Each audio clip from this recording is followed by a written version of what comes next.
로마서 7장 7절에서 13절 말씀, 오늘 율법에 대해서, 율법과 죄에 대해서 좀 말씀을 드려갑니다. 오늘 본문 가운데 그 계명과 죽음에 대한 말씀이 나오잖아요. 끝부분에 보면 생명에 이르게 할 계명이 나에게 오리요 사망에 이르게 하는 것이 되었다. 계명이 나를 살리려고 하나님께서 계명을 주셨는데, 근데 지나고 나다 보니까 오히려 그 계명이 나를 죽이더라는 말씀이죠.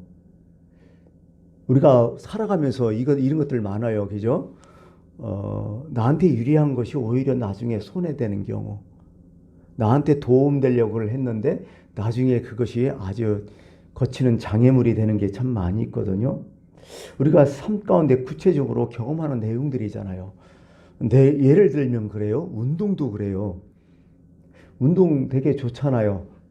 건강하려고 운동 많이 하잖아요. 근데 운동하는 사람 중에서 건강을 해치는 사람들이 또 많아요. 축구를 좋아하는데 너무 운동을 열심히 해갖고 나중에 관절염 때문에 고생하는 분을 많이 봤어요. 반드시 관절염, 무릎 관절염 걸리더라고요. 그렇게 오래 차니까. 테니스 하는 분은 반드시 테니스 팔회, 엘보에 테니스 엘보라죠. 그것 때문에 연골이 없어갖고 고생하는 사람들 많이 있고요. 이게 운동이 참 좋은 거예요. 근데 운동이 독이 되는 게 많이 있죠. 운동이 과하면 그래요. 보통 우리가 오버 트레이닝이라고 얘기하잖아요. 그때부터는 오히려 몸을 망친다고요. 오히려 운동을 안 하는 게 더 낫다는 그런 경우가 있다는 거죠. 이런 경우죠. 며칠 전에, 아니 2, 3일 전에 잘 아는 목사님이 돌아가셨다고 연락이 왔어요. 그래서 나중에 이제 문상은 못 가고 문상 갔던 목사님한테 전해드리는 소식은 뭐냐면, 어떤 동호회에서 같이 이제 등산 같이 하는 사람들에서 어느 산에 올라갔는데, 산에 올라가서 거기서 실족사를 했대요. 30m 아래로 굴러 떨어졌어. 그래갖고 뭐 헬기 부르고 막 난리 났는데 현장에서 돌아가신 것 같아요. 그분이 암 때문에 되게 고생 많이 했거든요. 근데 암이 완치됐어요. 초월하게 해서 이제 건강 유지하려고 했는데 오히려 그것이 나를 죽이는 경우가 되는 그런 경우가 있더라고요. 이런 게 참 많아요. 우리 삶 가운데 많죠. 우리 스마트폰 아시잖아요. 좋잖아요. 지금 우리 휴대폰 얼마나 좋아요. 근데 이게 어떻게 돼요?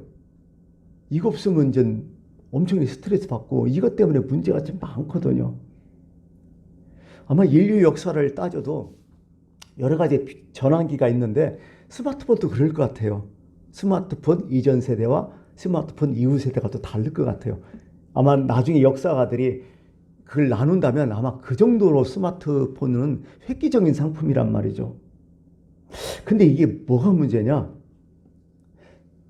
이게 정말 좋은데 이게 너무 과한 거예요. 그래서 요즘 나오는 게 뭐야? 스마트폰 중독이라는 게 나와요. 처음 우리나라 의사들이 얘기했다고 하죠. 스마트폰 중독, 우리나라 특히 많잖아요. 그 중독이란 말은 뭐예요? 정의를 내리자면 어떤 특정 행동이 나의 건강과 일상생활을 해칠 때 그때 중독이라는 얘기를 하거든요. 그게 반복적으로 이것을 하고 싶은 욕구가 나를 이겨버려. 내가 이것을 제어할 수 있어야 되는데 제어를 못하는 것, 그걸 중독이라고 얘기하는데요. 요즘은 스마트폰 중독에 대한 자가 진단 방법이 쭉 나왔어요. 인터넷에 나와 있더라고요. 한번 내가 적어 갖고 왔어요. 신기해서. 그게 몇 가지냐, 10가지로 나오는데요. 첫 번째 뭐냐? 핸드폰을 집에 두고 나오면 엄청 불안하다. 안절부절 못해요. 핸드폰 집에 두고 나오면. 가끔가다 그게 있잖아. 저도 가끔 그래요. 저도 사무실에 그냥 휴대폰 놓고서 다닐 때가 있어요. 어느 때 보면 휴대폰 어디 있지 하면 이제 사무실에 와 있는 거예요. 그 불안하다. 또 두 번째, 핸드폰을 만약 잊어버렸으면, 그래서 없어요. 핸드폰이 세상과 단절된 느낌이다. 세 번째는 하루에 스마트폰, 뭐 전화, 문자 이거 말고 할 일 없이 2시간 이상 항상 사용한다. 네 번째, 어플이 한 30개가 깔려 있는데, 깔려 있잖아요. 근데 그 어플을 하나하나 사용한다. 다섯 번째, 화장실 갈 때 꼭 휴대폰 갖고 간다. 여섯 번째, 걸어가다가 휴대폰 보느라고 넘어질 뻔하든지 부딪힐 뻔했다. 일곱 번째, 그 휴대폰 자판이 있잖아요. 자판을 두드리는 속도가 남들보다 빠르다. 네 번째, 식사 중에 휴대폰이 막 울리면 금방 확인해야 직성이 풀린다. 아홉 번째, 핸드폰을 잠들기 전까지 꼭 보고 잔다. 마지막 열 번째, 그 스마트폰으로 쇼핑을 자주 한다. 10가지요. 3개에서 4개인 경우는 스마트폰 중독의 가능성이 있는 사람, 눈앞에 있는 사람, 그 다음에 5개에서 7개는 스마트폰 이미 중독이 의심되는 사람, 그 다음에 10개 이상은 이미 스마트폰 중독에 걸린 사람, 이렇게 나와요. 이게 스마트폰 중독에 딱 걸리잖아요. 뇌를 자극하지 못한대, 솔직한 얘기로. 디지털 치매에 딱 걸리잖아요. 뭐가 떨어질까요? 기억력이 떨어진대, 사람이. 그전에는 이게 없으면 어지간하면 외우려고 노력해요. 왜? 없잖아, 정보들이. 근데 이게 다 나와요. 그 디지털 치매 중독이겠죠. 실제적으로 조사를 했더라고요. 2015년부터 5년간, 2020년까지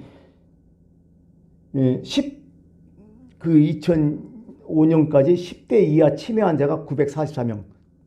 애들만 조사했더라고. 944명이었다고. 정확한 진단 내린 게. 참 많은가 봐요, 그런 거면.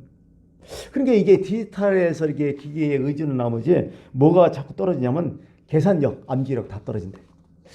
우리들도 그렇잖아요. 우리들도 그전에는 어지간한 전화번호 다 외우고 다녔어요. 근데 요즘 잘 몰라. 때로는 자기 전화번호까지 깜빡할 때가 있어요. 가족 전화번호까지 그렇고. 옛날에는 한 20여 개는 충분히 외웠어요. 제가 청년회장 하셨을 때는 회원들 다 전화번호 외웠습니까?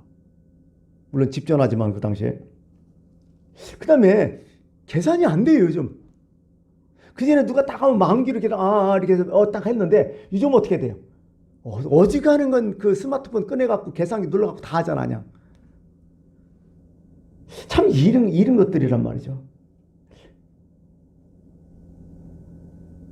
그렇게 이게 의존적이 돼버리는 거예요, 자꾸. 이게. 그럼 우리들이 의존이 되면 어떻게 돼요? 우리들이 기능을 전혀 못한다는 거죠. 그래서 제일 나쁜 약 중에서 제일 나쁜 약이 뭐냐? 항생제를 하잖아요.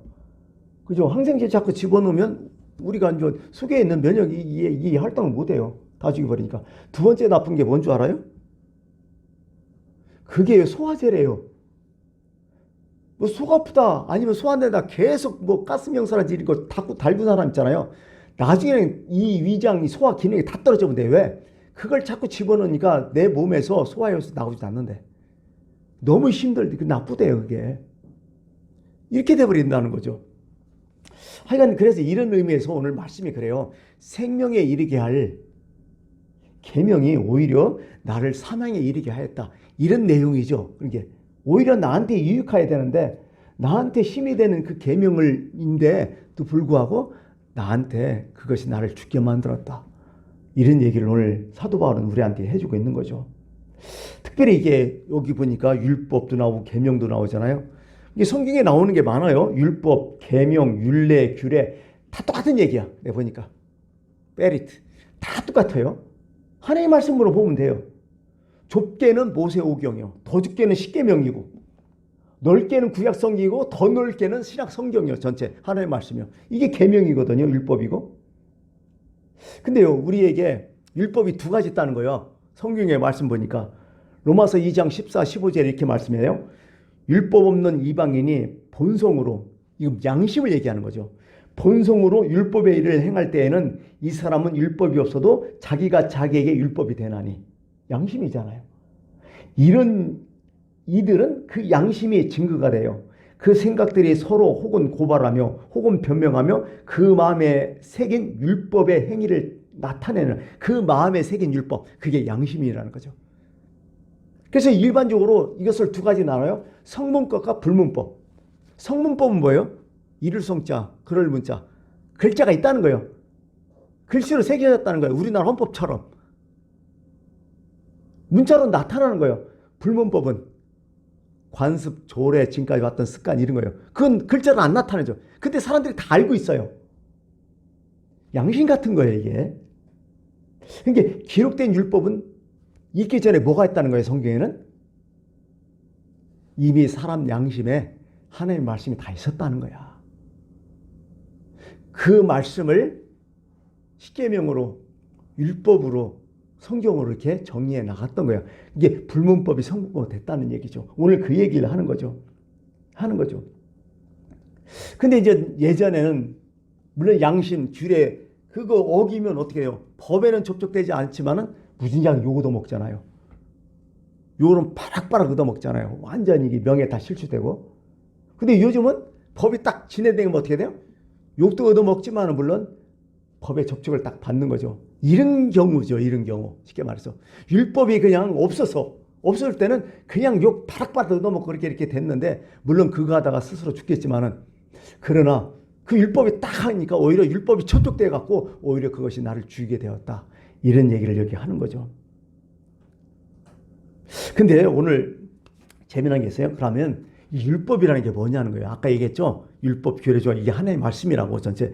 그럼 율법이 나쁜 거예요? 오늘 한마디로 딱 하죠. 그럴 수 없느니라. 아니다는 거죠.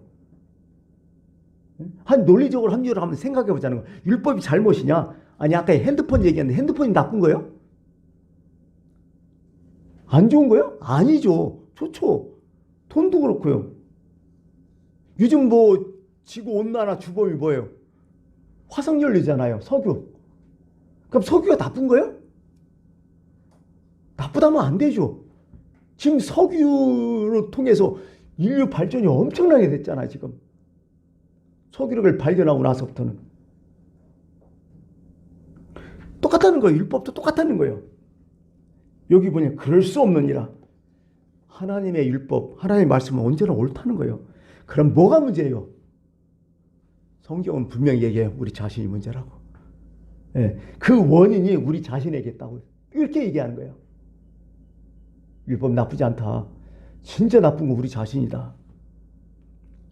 오히려 이렇게 얘기했죠. 그럼 율법과 좀 율법과 연관돼서 죄에 대해서 한번 생각해 봐요. 이 죄라는 거 사실 우리 자신이 짓는 거야. 율법이 죄를 져요? 말도 안 되잖아요. 우리 자신이 이제 죄를 짓는 거죠. 죄의 개념은 뭐예요? 이제 문자에서 나왔죠. 죄의 개념은 하마르티아라고 하잖아요. 그것은 뭐예요? 내가 활을 쐈는데 관역에다가 양궁하듯이 관역에다가 활을 쐈는데 그 화살이 어떻게 빗나간 거예요. 그걸 죄라고 얘기했어요. 이게 그 관역은 뭐예요? 율법이에요, 그게. 근데 그 율법에 내가 빗나간 거예요. 그걸 죄라고 얘기해요. 그걸 잘 하기 위해서는 내 자세를 바꿔야 돼요. 자, 보세요. 빗나갔어요. 내가 한번 쐈는데 빗나갔어요. 그럼 다음에 쏠 때는 어떻게 돼요? 똑같이 쏘면 안 되겠죠. 뭔가 조정을 해야겠죠. 근데 이 사람이 조정을 않고 또 쏴버려. 또 빗나가. 계속 빗나가. 안 바꾸고. 알면서도 계속 하는 거예요. 이게 죄라는 거예요. 이게. 한 번 정도 빗나갈 수 있어요. 두 번까지 빗나갈 수 있어요. 근데 어느 순간에 바꾸야잖아. 그게 회개라는 거예요. 바꾸는 거예요. 돌아섬, 회개. 결단, 단절, 이게 회개를 얘기하는 거거든요. 뉘우침이 아니에요. 뉘우치 갖고 그냥 끝나면 아무것도 아니야. 의미가 없어, 그건. 내 자세가 바뀌어야 돼. 삶의 자세가 바뀌어야 돼요. 뭔가 내 몸이 액션을 쳐야 돼요. 말 갖고는 안 된다는 거예요. 죄는 뭐냐? 이 회개, 나를 바꾸려는 노력 없이 무조건 그냥 했던 대로 하는 게 그게 죄라는 거예요, 지금.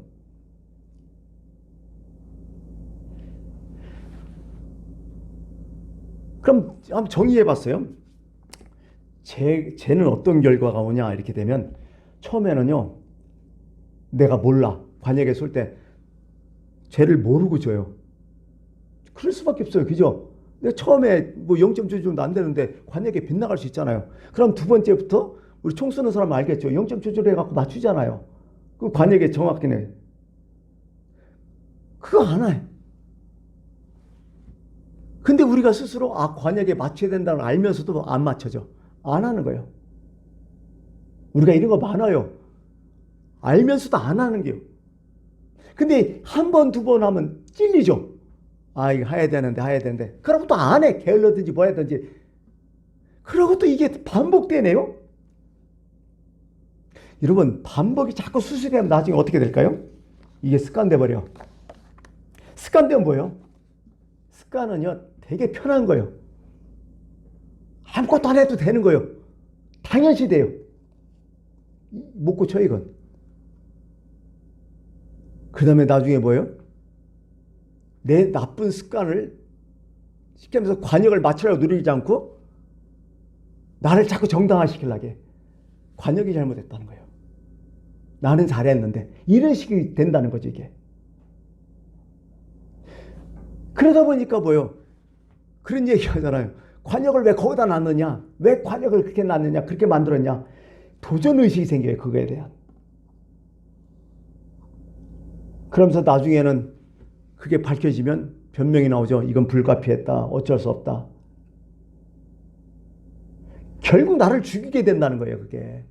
그게 죄라는 거예요. 이게 죄가 꼭 우리가 건드는 내가 도둑질했다, 뭐 했다. 이것만 죄가 아니라 죄의 습성, 죄의 어떤 본질, 이게 다 전체가 죄라는 거죠.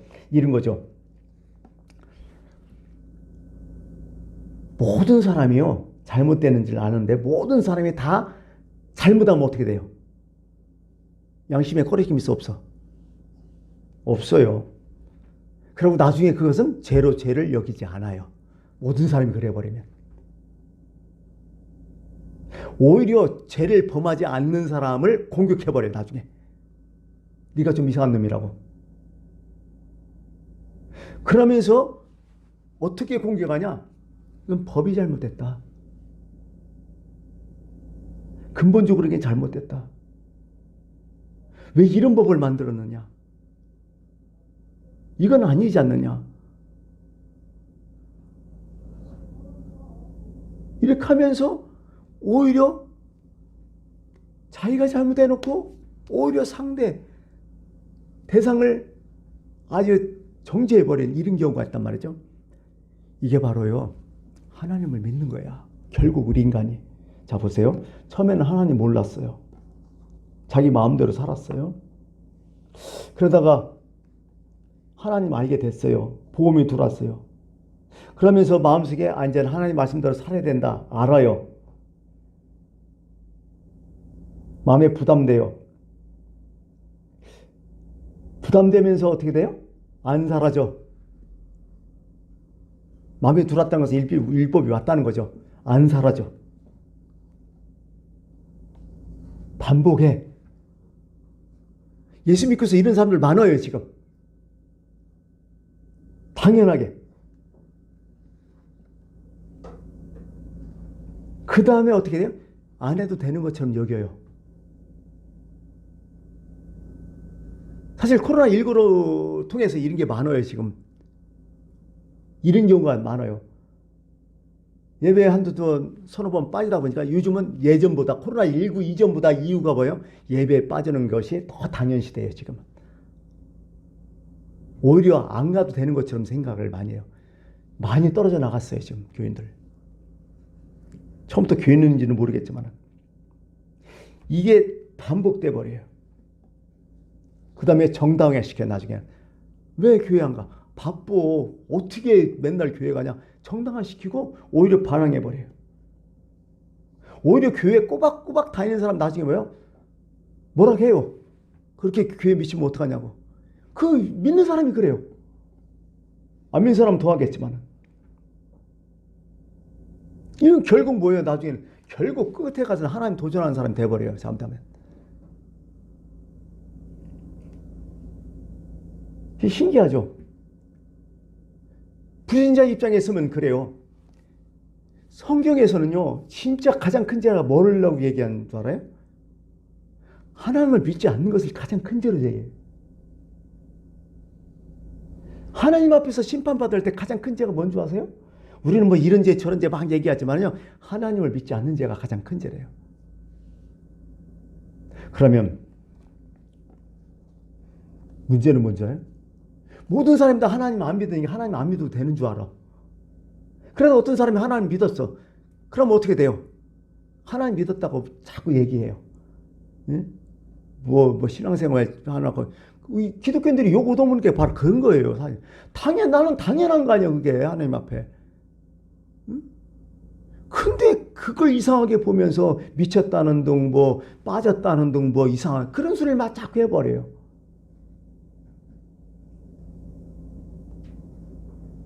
이런 것들이죠. 깊숙이 이제 왔지만은 어떻게 하면 율법이라는 게 우리 입장에서 보면 그런 거예요. 참 율법은 좋은 거예요. 근데 그게 우리를 죽게 만들었으면 율법이 잘못됐냐? 아니냐. 그건 나라는 거야. 내가 문제라는 거야. 사도 바울이 처음에 어떻게 했어요? 율법의 박사 아니야, 그 사람은. 가발 문화에서 율법을 공부하고 기조 달달달 외우고 율법 다 알아요. 너무 좋아요. 그래. 근데 어떻게 돼요? 결국 나중에 예수 믿는 사람들 다 때려 죽여버리잖아요. 그럼 율법이 잘못된 거예요? 그렇게? 아니죠. 문제는 자기 자신이라는 거예요. 참 이런 게 너무 많다는 거예요, 이게. 이렇게 돼 왔다는 거예요, 지금 성경에 인류적으로 이렇게 지금까지. 그래서 오늘 말씀을 이제 마쳐야 될 시간이 왔네, 벌써요. 오늘 여기까지 하는데요. 참, 죄에 빠지면요, 내가 빨리 의식하고 기회 될 때 빨리 돌아야 되는데 자꾸 반복되고 습관되면 이거 진짜 골치 아파요. 결국 참 무서운 거예요, 이게 어떻게 보면. 하나님도요, 무조건 많이 뭐 끝까지 참으시잖아요. 끝까지 용서해 주시고. 근데 하나님도 어떻게 돼요? 끝이 있다는 거예요, 아들. 성경에. 여기까지. 항상 그게 있어요. 분명히 마지노선이 있다는 얘기야. 여기까지는 최소한 가지 말아야 되겠죠.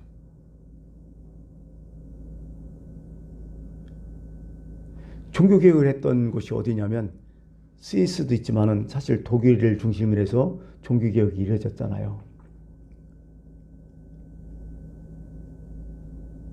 그 독일의 철학자 중에 푸이에르 바흐라는 사람이 있는데요. 이 사람이 1841년 되게 오래됐죠. 기독교 본질이라는 책을 써요. 근데요, 책을 딱 펴보면 거기에 기독교 본질에서 나온 게 아니라 희한한 말을 써요. 거기다가 본질을 얘기해 놓고 본질을 얘기하지 않아요. 다시 말해서 붕어빵 빨지만 붕어는 없고 풀빵만 빨잖아요. 그런 거랑 똑같은 거예요. 거기 책에 어떤 말이냐면 지옥 협박에서 벗어나기. 이 사람이 신앙인이 아닌 게 아니라 신앙인이에요. 원래 독일 그쪽 계통은 전통적으로 원래 그 자체가 유럽 그 자체가 신앙인들이잖아요. 국가 자체가 국교가 기독교고 그러니까.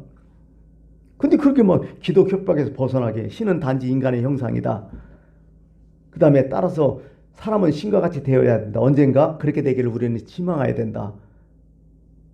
이게 사람이 신이다. 우리는 신과 같이 되어야 한다. 이게 기독교의 본질이라는 거예요. 희한한 말을 썼어요. 왜? 이 사람들 하나님의 말씀 다 알아요. 근데 가만히 보니까 그 하나님의 말씀 우리를 속박한다는 거예요. 우리를 가둬놓는다는 거예요. 그래서 벗어나야 된다는 거예요. 희한하잖아 이게. 하나님같이 되어야 한다. 어디 많이 나오는 얘기죠? 창세기 3장 5절 아담과 하와가 얘기하잖아요. 그죠? 하나님같이 된다 하니까 어떻게 돼요? 그 열매 쏙딱 따먹었잖아요. 얘나 어른이나 똑같아지는 거야 이게. 칼 막스도 그 뭐 유물론, 유물산 쭉 얘기를 하지만은 칼 막스가 외친 건 뭐냐? 신은 인간이다는 거예요. 왜? 그 사람 칼막스 가장 중요하게 여긴 건 뭐예요? 자유였거든요. 그 당시에 칼막스가 살았던 시대에 가장 큰 어려움은 뭐였냐면 지금처럼 자본주의 시대에서 유럽이. 자본주의에서 가장 문제가 뭐죠? 가장 문제가 양극화예요. 양극화가 딱 일어나면요. 어떻게 해? 이건 사람 아직 속박해버려. 돈이. 있는 사람 믿는 몇 사람이 모든 사람을 다 속박해버려요. 지금 서서히 그렇게 오잖아. 우리나라도 결국. 선진국은 더 심하고 이게. 그런 상태였어요. 몇 사람의 자본가가 몇 사람 대다수의 프로레타리아 그런 사람들을 꼼짝없이 하니까 이건 안 된다 인간이. 그 자유를 외치는 거예요. 그래서 자유해야 된다. 또 그 당시에 어떻게 돼요? 유럽은 그 중세의 영향으로 해서 어떻게 돼요? 그 신에게 완전 속박시켜 놨잖아요. 그 중세 캐톨릭 그쪽에서. 그 이런저런 생각하니까 자유를 많이 외치게 되는 거죠. 뭐 이게 제가 정확한 설명은 될 줄은 모르겠지만, 그로부터 그냥 그런 생각을 하는 거죠. 마르크스가 얘기하는 것이 뭐냐면, 인간은 신으로부터 자유스러워야 된다. 인간의 최고는 자유다. 뭐 이제 종교적인 문제만 얘기해서 그런 거죠. 교황청에서 교황을 몰아내기 전에 하나님 몰아내기 전에 하나님의 보좌로부터 하나님을 몰아내야 된다. 이런 식까지 해버려요. 왜? 자유니까. 그런 얘기를 쭉 해버리는 거죠. 그러면서 그걸 하기 위해서는 우리가 변해야 된다. 혁명을 얘기하죠. 프로레타리아 혁명은 쭉 얘기하는데 자본주의다, 공산주의다 이걸 얘기하는 게 아니에요. 사실 하나님의 말씀은 우리에게 가장 소중하고 참 귀중해요. 율법도 그래요. 십계명도 똑같아요. 근데 문제는 뭐예요? 우리가 문제라는 거예요. 우리 자신이 문제라는 거예요. 지금 성경은 자꾸 그런 얘기를 하고 있는 거죠. 남 탓하지 말라라. 어떻게 문제가 있냐. 그게 자꾸 남 탓하고 내 문제를 하나님 앞에 내 문제를 파악하지 못하는 사람들은 결국 나중에는 어떻게 된다? 하나님을 부정하게 된다. 더 깊게 하나님을 대적하게 된다. 이렇게 얘기하는 거예요. 성경은. 기독교 역사적인 게 많아요. 그러니까요. 오늘 우리가 신앙생활 하면서 하나님 말씀 내 마음에 주일날도 들어오고 여러 가지 들어오잖아요. 말씀을. 그 말씀에 새겨 들으면서 내 자신을 비춰보면서 거울이잖아요. 말씀이. 내가 어디가 잘못되는지 뭐가 문제인지를 살펴서 고치려고 노력하지 거울이 잘못되는 운동 왜 이렇게 거울이 삐뚤어 이렇게 하지 말라는 거죠. 그래서 율법이 죄냐 잘못된 거냐 그럴 수 없느니라 사도 바울은 뚝 잘라 얘기한다는 거죠. 오늘 이 말씀을 기억해 주셨으면 좋겠고요. 다음 주에서는 율법에 대한 깊은 내용을 더 말씀드리겠습니다. 여기까지입니다. 기도합니다.